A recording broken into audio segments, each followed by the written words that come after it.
Hey kids, comics. Silverhead Bronze Age Babe here, yakking about her comic book collection in a live dive at 5 p.m. Eastern Standard Time in the United States, which means cocktail hour. Cheers to all of you.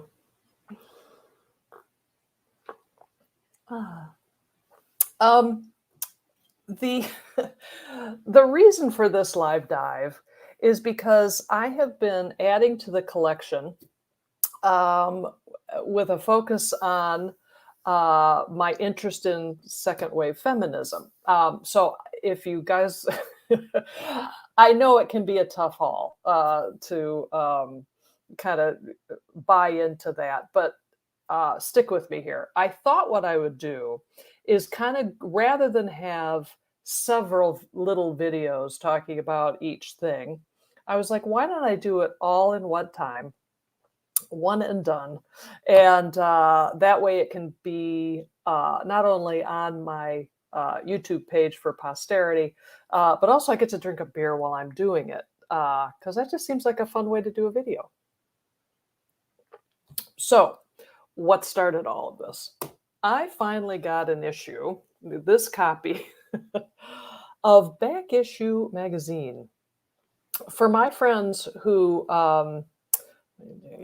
the Liberated Ladies issue. For my friends who aren't familiar with this, Back Issue magazine is all about comics in the 60s, 70s, 80s, kind of the Bronze Age. And so there are articles about the creators and about the stories and that kind of thing. So this had been on my radar for a while, and it's kind of hard to find and a little bit expensive.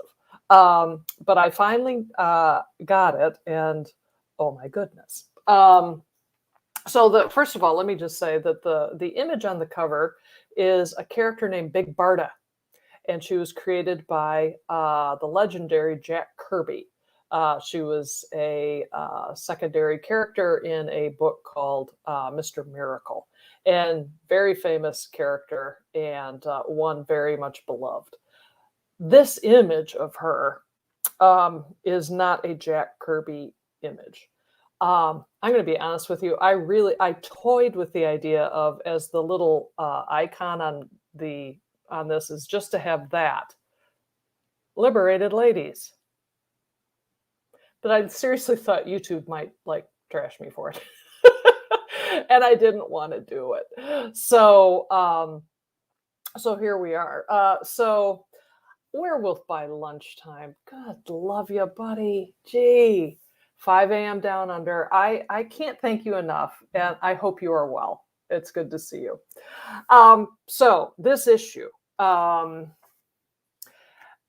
of the things that if you've slogged through any of my videos on how the comic books dealt with the women's movement, whether it was superhero books or romance books, one of the things that has always been eating away at me is, what is the impact of that kind of steady diet of hostility towards what at the time was a big deal and, a social justice movement.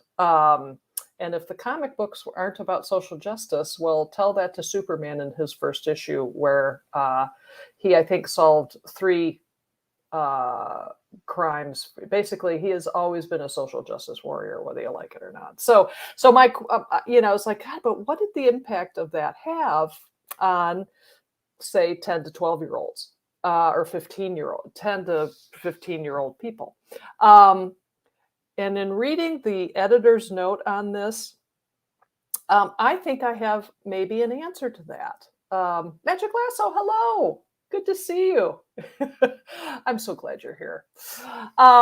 So the first of all, just look at the contents page. Liberated Ladies in Pepto-Bismol pink, because that's what we need to have. Like, okay, whatever. So the editor here is Michael Urey. And of course there he is. And of course it's pink, because we need pink because we're girls. Now here's how he starts this out. I've always been surrounded by strong women. Good for you. My mom was no bra burner, but I doubt she'd consider herself liberated. But during the women's lib era, she managed to work full-time job, raise 2 boys, take care of a husband, cook dinner each night, volunteer at church, zip around to her son's school-related activities, sew many of her own clothes, mend clothes for family and neighbors, feed pets, and keep our household in order. It's like, man, I bet your mom was tired. And then he talks about his Aunt Sue. Indeed, a liberated lady, was probably born that way. She's big and boisterous and has been outspoken. It's like, good. And then my wife, Rose, is another incredible woman. She also never burned a bra during the 70s and 80s. She often didn't wear one either. But it's like, okay, we've had enough about the boobs, the women in your life. So I mean, all of this is swell, but it misses the point of what women's liberation was about. The bra burning was a gimmick. It was actually a funny way that the women in the movement tried to get on the news. Why don't we host a bra burning? The TV crews will come and film it, and we'll get to be on the air talking about what our issues are. So, but it just became this horrible little signifier of just how, I don't know if it was like weird and humorless and kind of maybe potentially violent because you're burning something. I don't know. But the fact that this guy in 2012 was still talking about bra burning rather than potentially asking his mom or his aunt or his wife, you know, what did you think, you know, what do you, what else did the movement maybe offer you? Like, hey, mom, since you had a full-time job, you know, how was your pay scale relative to your male counterparts? How did you feel about having not being able to get a credit card in your own name if you wanted one without the signature of dad? So I guess my point is that it's kind of dawning on me that, you know, maybe part of this is like, it closes one's mind, you know what I mean? And you're not asking other questions. And this is a cool guy, you know, this is a nice guy. And, but so for someone like this, it's like, it kind of shut you down a little bit. And to me, that's kind of sad. So, by the way, this is what Big Barda really looked like in the comic books. I mean, how cool is that? I'm going to go with that. The other thing I didn't know, just F to the Y to the I, that Jack Kirby based Big Barda on 2 women, his wife Rosalind and the actress Lainey Kazan. And you know Lainey Kazan, she was the mother in My Big Fat Greek Wedding. Marvelous actress, very talented, has been around a long time. And so, God love him. I mean, he just, it was great. And the Big Barda character, she's marvelous. In fact, it gave me an opportunity to just show off some Mr. Miracle books for you. They never talked about feminism directly. She just was. She and was treated with the respect and dignity of any other superhero without her gender coming into play really in it. And this is the first issue of Mr. Miracle. This is number, 4, a key issue with introducing Big Barda. Now, my only tiny gripe about it is that Big Barda didn't really make a lot of the covers. This is her, this is issue 13. And she's out of costume and running after a train. Yeah. I'd wear a costume if I were running after a train, but that's just me. And there she is in that particular, just a little headshot. And then the final book in this series in the 70s was Big Barda and the character of Mr. Miracle getting married. It was it's just a great run. And it's such a great collection to have, but there she is. Oh no, not him. So yay, Big Barda. Now, the other thing that I thought was interesting about this magazine is that there's a lengthy article about Valkyrie from the Avengers. Now, I did a video called Powder Puff Protest, and I slagged that book for just using every cliche imaginable about the women's movement and how it created the villain of Valkyrie. And this, I was so thrilled that they did a reprint of this book. So yay, how wonderful. So I have it not in treasury size. So this article, The Ride of the Valkyrie, see, there's the Powder Puff Protest meeting right there that I was talking about. And to their credit, the writer of this article and the editors did touch base with a cultural critic and author, Jennifer Stuller, of Ink-Stained Amazons and Cinematic Warriors, who takes issue with the characterization of feminism. Just basically what I said, which is it includes brainwashing. Women are easily brainwashed. And she just basically is like, what a pile. Now, Roy Thomas, the writer of the story that introduced Valkyrie, offers his perspective. Now, I have been waiting for a while to hear his perspective. Over the years, some people, not necessarily always women, assaulted the view of feminism in the Avengers story, but others defended it, and I often see it listed as someone's favorite story. Okay, all right, Roy, that's cool. I think most people saw that it was not an attack on feminism, just a story about how it could get very strident and out of hand. The feminist movement in those days was derided from time to time. Time to time, are you kidding me? As having no sense of humor.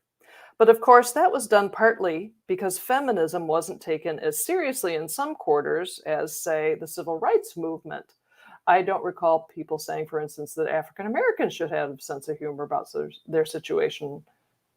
Although that wasn't a bad idea, no one would have dared. Oh my God, dude.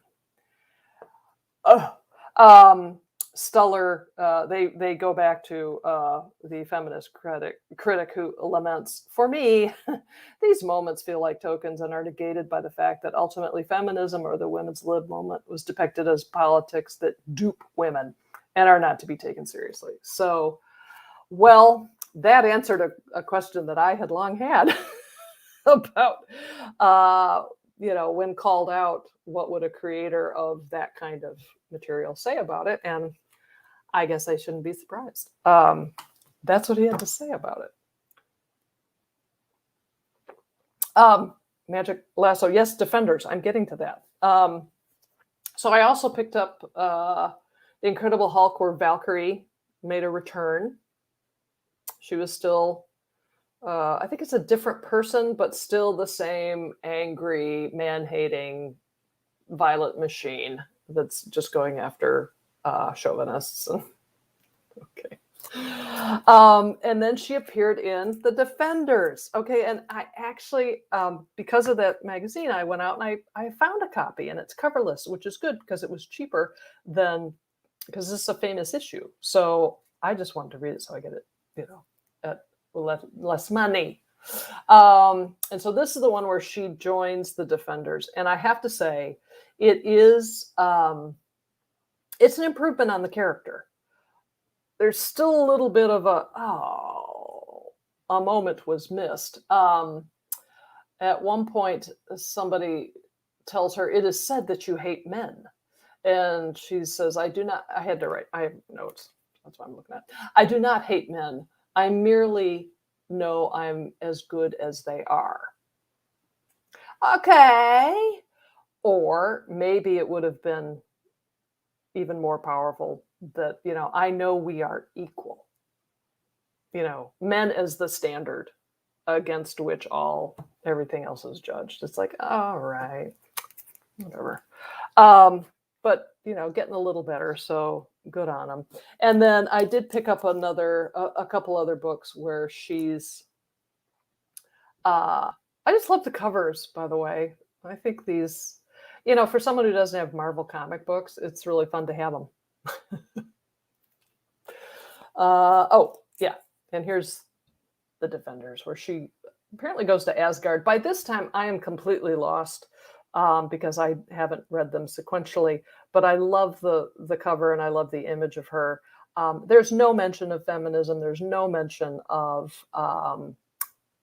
anything like that, and the story hums along. I think that's part of what I see as a kind of a running theme, which is anytime they tried to mention the women's movement, it just tripped them up, and their distaste came through, and the stories suffered for it. It's my thought. Hello, Sleepy Reader. Good to see you. How are you? And I also found someone, I can't remember who had suggested it to me, but Thundra. This is a great one. She's an angry, violent feminist. And I swear to God, there's a drawing that seems really to look like Gloria Steinem in here, kind of in a crowd shot, which I thought was kind of interesting. It's like, okay. And the other, I don't know, I think I just pulled this kind of by accident. I can't remember a thing about the story other than I liked it. And oh yeah, Man Killer. That's it. Man Killer. Okay, guys.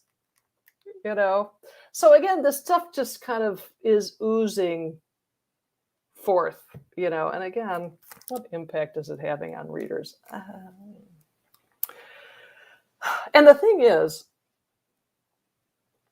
when I was reading books, I was reading the stuff you see behind me: Lois Lane and Superman and Batman. And those books didn't touch the subject really at all in the ways that they did in other books that I wasn't reading. So I wish I could tell you what I thought of it at the time, but I wasn't reading it. I don't know.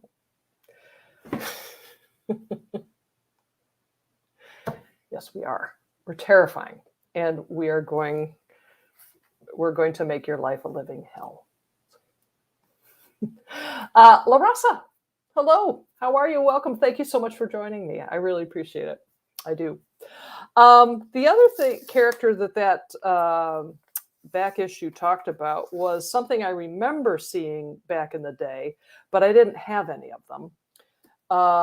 So I went and I got them.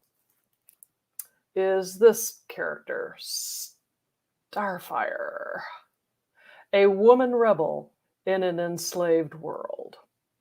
This came out in 75, maybe?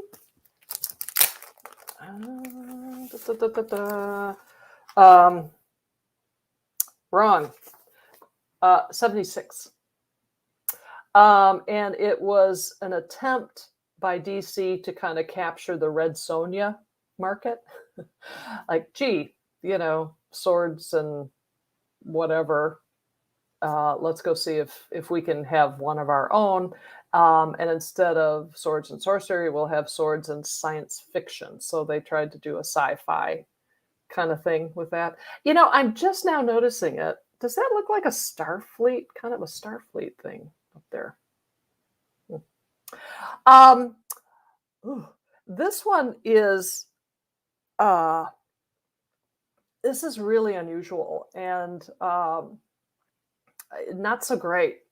Number one, our heroine is born a slave and lives 18 years in slavery, and she's enslaved by basically lizard people on an unnamed planet. And she realizes upon her 18th birthday that she's going to be married to the king of the lizard people and become his mate. And when the word mate comes up, she has a full-blown, oh my God, panic moment, and ties a bed sheet, uses it as a rope and leaves. And she meets a priest, who teaches her to be the warrior that she is, her inner warrior.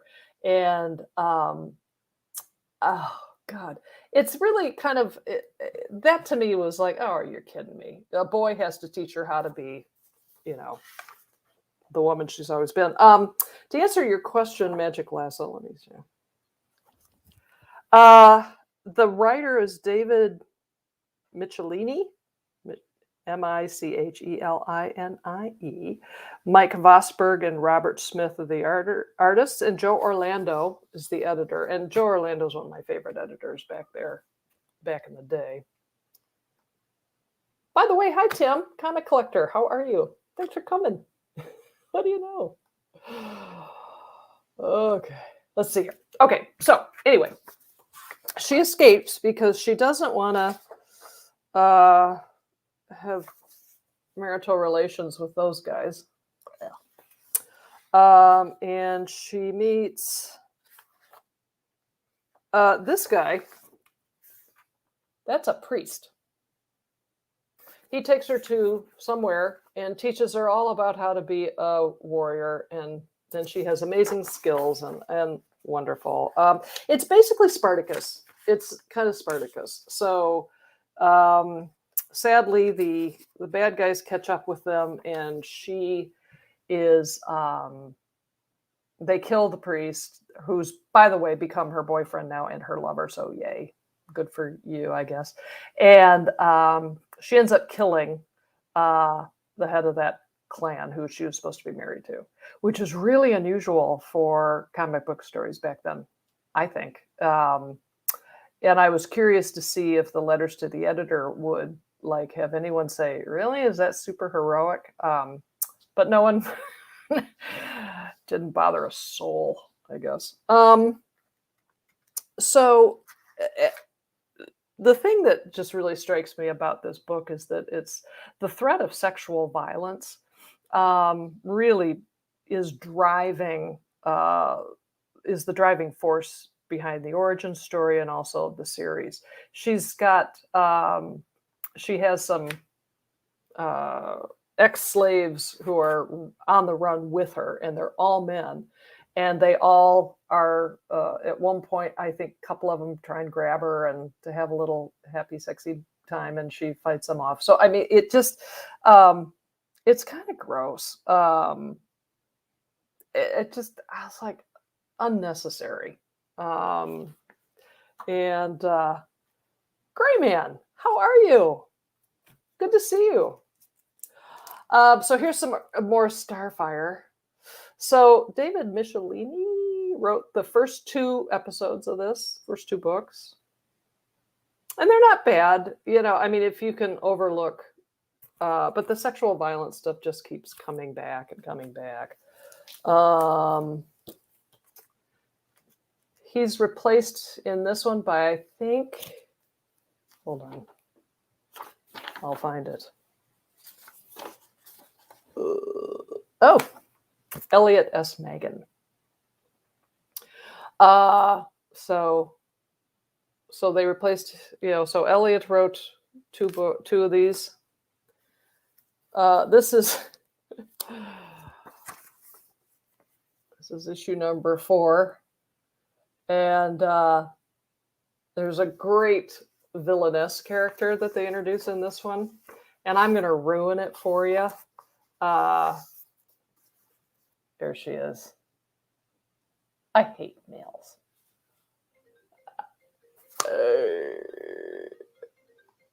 I hate males. I hate them. And look what they did to me. Okay.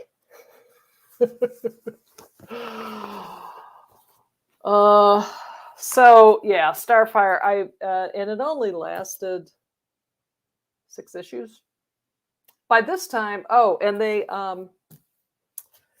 changed up her. The biggest thing they seemed to have problems with female comic book characters was what are they going to wear? So they changed her costume, and I loved this one. I thought it was fantastic, kind of Big Barda-esque a little bit. What a warrior who has to live on the land would wear. But wait a minute, maybe it's summertime because now it's hot and I can't wear that, so I have this. And then the final issue, what's the name of the big spider in Lord of the Rings? She meets that character there in her underwear. So there you go. Oh, yo. Jackson Roy, the Jackson. I'm sorry, my phone keeps ringing and it's hooked up to my computer, and it's driving. I think I'm going deaf. I recently got those Starfires. Read the first one, Need the Rest. I'd be interested to see what you think. The idea behind them was good. I liked the sword, sorcery, and the sci-fi, and the female villains that they introduced, I thought were super interesting. It could have been a contender. It could have been a contender. Now I saw some other thing up here.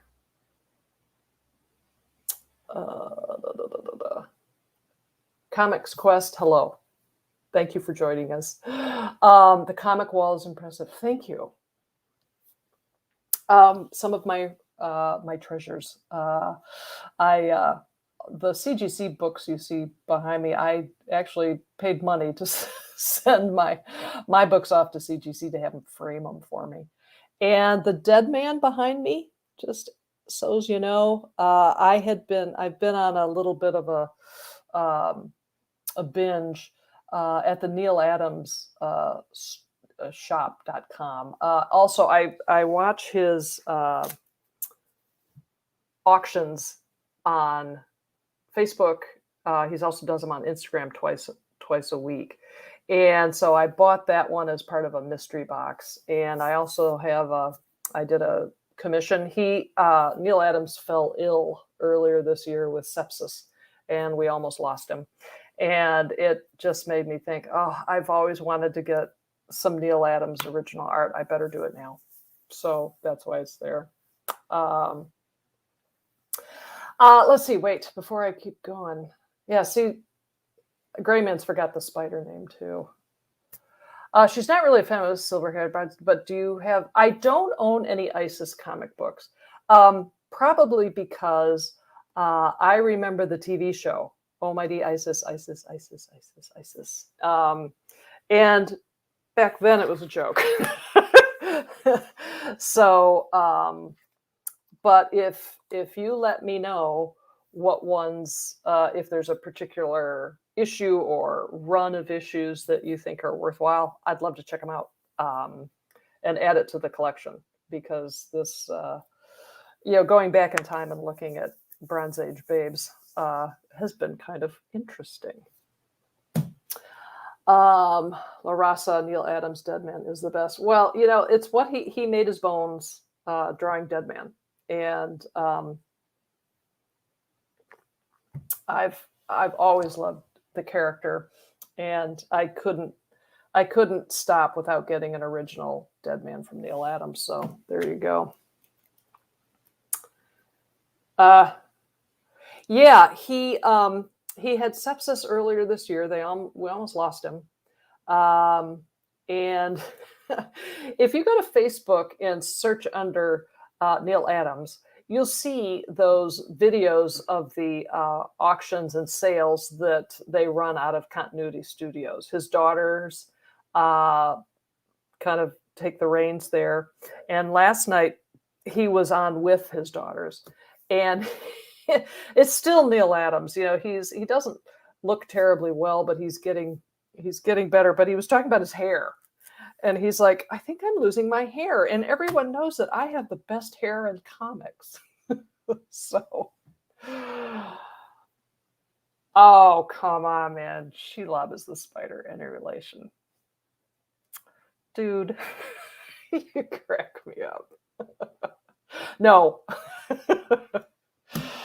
All right, so what else do I have on my pile? I finished up a very teeny tiny run of a character that came out in the Bronze Age, Black Orchid. I love the art on this, and the character, even though it says an origin issue, there's absolutely no origin story about this character whatsoever. We don't, all we find out is that she can fly, she's bulletproof, and she's a mistress of disguise. So that's not an origin. So it's strange. And the guys in the story keep going, what is it with that chick? That chick. My bullets don't wound that chick. So this character only appeared in Adventure Comics for 3 issues.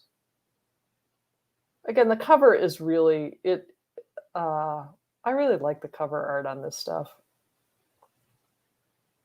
Yeah, Gray Man, she is kept mysterious. I guess that's one way of, of referring to it. It's like, we're too lazy to actually come up with a origin story. Maybe they'll just buy, or maybe, who knows? Maybe this was just a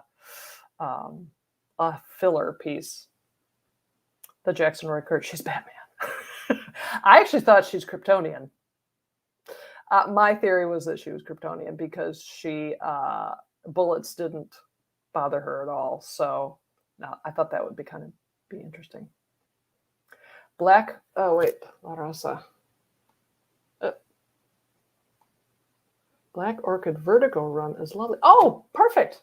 Great. See, this is why I need you guys, because if it happens after 1976, I don't know about it. I will check that out for sure. Origin needs a bit excellent other than needs no explanation other than she's awesome. Well, the guys who are getting beaten to a pulp by her would disagree. That chick. Now we got ourselves a little debate here. Vertigo run was a bit meh. Listen, I'm going to try it though, because something about this character, or maybe it's just the fact that they don't give her a backstory, and I want to find out if someone ever did and what they came up with. I'd do that.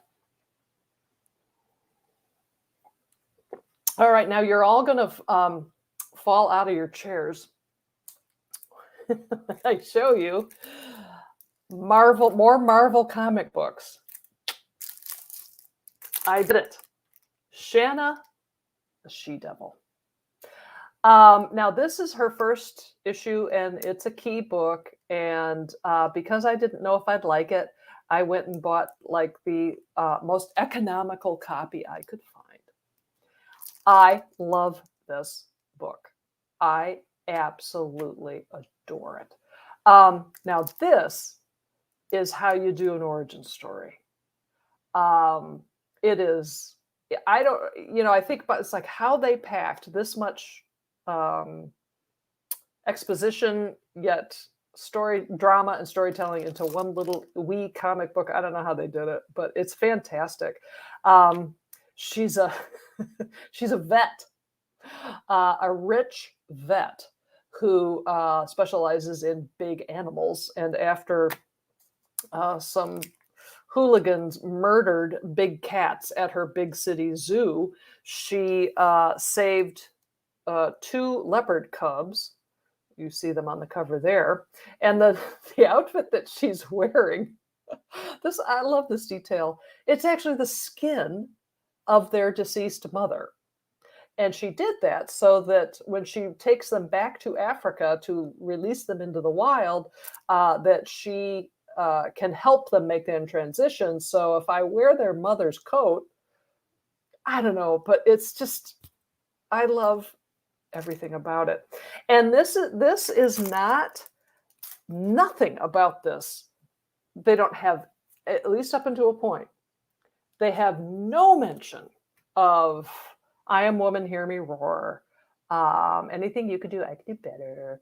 She just is. And she's fantastic.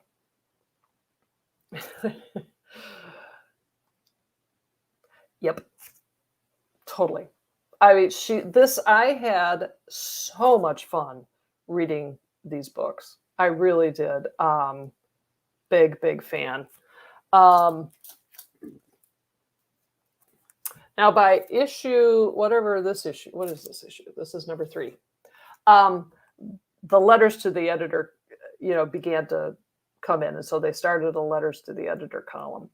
And the the 2 that they decided to print were basically saying,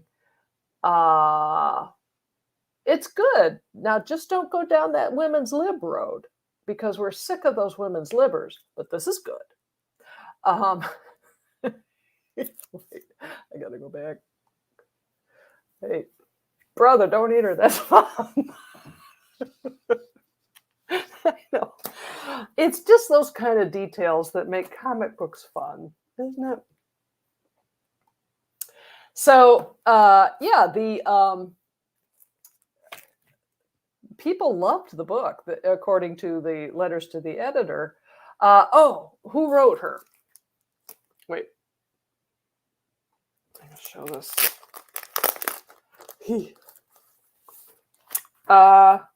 Female. Oh, yeah. Carol Seuling, Seuling, is the plotter. And Steve Gerber is the scripter. So I don't know what that means. I want to say that I thought I read at some point that the Marvel had a fashion trend for the rest of 2020. I'm game. Game. Get it? Oh my God. These jokes are free. They say vaudeville's dead. It's not. I want to say that I read, and someone absolutely correct me, that the Cat and Shanna were, the big deal about them at the time was Stan Lee said, look, I've got women writing these things. I thought one of them, or maybe one of them, like the woman writing it was actually a secretary in the office who had come up with a plot, maybe. So I don't know. But Carol's contributions to the first 4 issues of this series are fantastic. And it changes when she leaves. And I'll show you that in a minute. But first I have to say, it's my friend Rob. Hi, Rob. How are you? I know what I wanted to say about this is that so this is issue 4, and by the time we get to the issue 4, the letters to the editor get, again, the concern that, and this is a quote, don't let her degenerate into a women's liber. And the editor's response is a good one. Says, our attempt is basically to embody the women's movement, but not preach about it. Well, you've learned something, you absolutely have learned something. If you can't say anything nice, don't say anything at all. The Mandrill is on that cover. Yeah, he's pretty nifty. As a Marvel know-nothing, I assume this bad is a big deal in the Marvel universe. Okay, but sadly, the she-devil loses her mojo. And this is the 5th and final issue of Shanna the She-Devil. It's a heartbreaker. The series came to an end, but then I read it and I was like, well, maybe not. The big bad there is Necra. Steel blades mean nothing to the priestess of darkness. And at this point, Carol Suling has departed. It literally just Steve Gerber, writer, blah blah blah. And this issue begins with, Steve Gerber basically, can I get back to how I really want to, write this book? Let's arm wrestle Shanna and her sort of boyfriend, and we can get this. Anything I can do, you can do better stuff, because it's just irritating. She beats him. Did I get that right? Yeah. And then says, I can't believe you're so upset. I hope your delicate masculine ego isn't damaged beyond repair. That character would have never have said that in those other 4 issues. So thank you, Steve. And then Necra, the big bad. There's one. Oh, here she is with. I love these. There she is. That's how you first meet her. I mean, is that great or what? This is comic books, man. I dig it.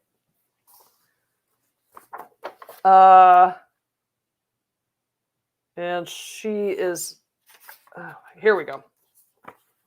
She's got a posse full of girls, and she's chanting hate, hate, hate, hate, hate, hate. Behold, oh my sisters, let this straw man, little on the nose there, straw man, get up, symbolize those we hate. Let it be all men, for we hate all men. So thanks, Steve. You had a good thing going, and then you screwed it up. So I don't know if Shanna the She-Devil, I assume if she ever made other appearances in the Bronze Age, it was along the same lines as this book, as opposed to the first 4 issues, which I thought were, again, an absolute gem. And speaking of gems, sounds like my ex. Oh my God, Grey Man. I'm sorry. Oh God. I'm not going to show what you just. Enough said, my friend Rob. And speaking of my friend Rob, I'm going to bring this little live dive to a close with a book that my friend Rob suggested that I might want to add to the collection. And is he right? He texted me a couple weeks back and said, you must have this one. And I said, oh, no, I don't, but I will soon. Lady Cop. This DC's first issue special. Wait a minute. I have to go back to Shanna because Sleepy Reader's filling me in. Shanna had a pretty good run as a co-star in the Kazar series in the 80s. They married, and it was about both of them. Well, I don't care about that. Rima. I've done a video on Rima. I don't like her as much. Shanna is like heads and shoulders above Rima, the vegetarian of the jungle. A nice stab at it, DC, but my heart is with Shanna. Okay. So, Lady Cop. This is the most amazing comic book I've read in a long time. And I'm not really sure what to say about it other than holy cow. It came out in 1975, and it's written by Robert Kanigher. And those of you who are familiar with Robert Kanigher's work, and I've talked about him, sometimes he was okay, sometimes he was really cringy. And in this book, oh my God, it's creepy. So the story starts out, and again, I'm just going to say, are they aiming this at girls age, say, 12 to 15? Because if they are, first page, our heroine is hiding under a bed watching her two roommates get murdered. I'm not kidding. In fact, there's the dead roommate now. A woman police officer is interviewing her, and she's, does a great job of telling what she knows. It's like, oh my God, you have a photographic memory. You'd be a great police officer. Really? So off to the academy she goes. Yay, I'm a police officer. This is the coolest thing. Then, and she really, acquits herself quite well. She's good at judo and she's good at everything. At the graduation ceremony, it's about to be interrupted by that guy. And he's a police academy dropout. And the thing he's carrying in his hand there is a grenade because he's going to blow up the graduation ceremony because they kicked him out. But Lady Cop, she manhandles him very quickly, throws it in a trash can, kaboom, and somehow the explosion, even though it's in a trash can, wounds absolutely nobody, but wow, okay, cool. And that's just the prologue. So then we get the story, Poisoned Love. And Lady Cop is, on the job, and here's what happens to her in one day. Somehow she's on a rooftop, and she's going to thwart a sexual assault that is in progress. Thank you, Robert Kanigher. Really. She does so, but the assaulter actually has a buddy who appears and holds her down while so it's sexual assault number 2, attempted sexual assault number 2. Okay, but she, beats the tar out of him. It's because she's Lady Cop and she can make that happen. And then the young girl runs away. No, gray man, hang in here for Poisoned Love. You don't want to miss the big reveal. While Lady Cop is looking for the the victim of the rooftop alleged or attempted assault, she comes across a poor child who in the streets who would like some ice cream, and it's of course a poor black child because that's how they are. And buys her an ice cream cone. So really, Lady Cop is like lady social worker. She comes across the alleged or the sexual assault gal on the phone with her boyfriend. And her boyfriend is telling her, you have venereal disease. I'm not kidding. Yeah. You just found out you have VD? Then I must have it too. What'll I do? My father will kill me. Lady Cop wants to help her, but she runs away. Oh no. So, honest to God. And then Lady Cop, on her way to running after the girl, actually thwarts a robbery. The guy's robbing a grocery store. She stops that guy, but the grocery store owner is wounded and apparently stops breathing. So Lady Cop Is that how you would normally depict mouth-to-mouth resuscitation? Isn't she supposed to be pinching his nose instead of cradling his lovely head? You want this book, don't you? So everything works out. Lady Cop saves the grocery store owner, and then Lady Cop gets picked up after work by her boyfriend. She's got a boyfriend, and finally a proper kiss. I thought it'd be funny if she held his nose, but no. Then Lady Cop goes to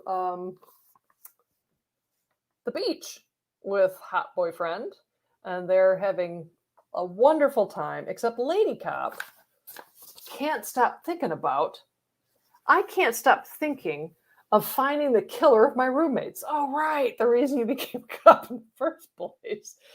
24 hours a day. Even now, I'm thinking about that guy. Lady Cop eventually finds the gal with VD. And here you go, the poisoned love part of this, Gray Man, where she's basically saying you should go to a clinic and get yourself some medicine. VD's deceptive. Girls may not have symptoms, but it's a secret destroyer, poisoning you like an underground river. It can cause blindness, insanity, and death. If not arrested in time. Get it? Lady Cop wants to arrest the VD. And she's like, yeah, I should probably go. But then her father, Longshoreman, shows up, who's like, no, daughter of mine. I have something to tell you, Papa. Your mother was a saint. How dare you go and have sex?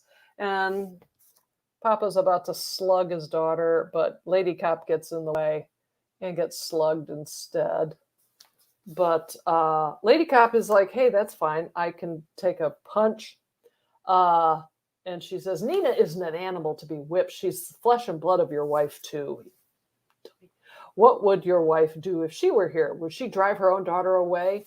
And that's all it takes for him to realize, golly, I'm crying and it's bad. And okay, Lady Cop, you're right. Mea culpa. Mea culpa. No, Papa. No, Papa. It's my fault. The girl says, it's my fault. Okay, well, anyway. Oh, and there's, I'm not even going to bother. It's just ridiculous. She saves a criminal from drowning because that's what Lady Cop does. Looks like you've had a busy day. Oh, the usual.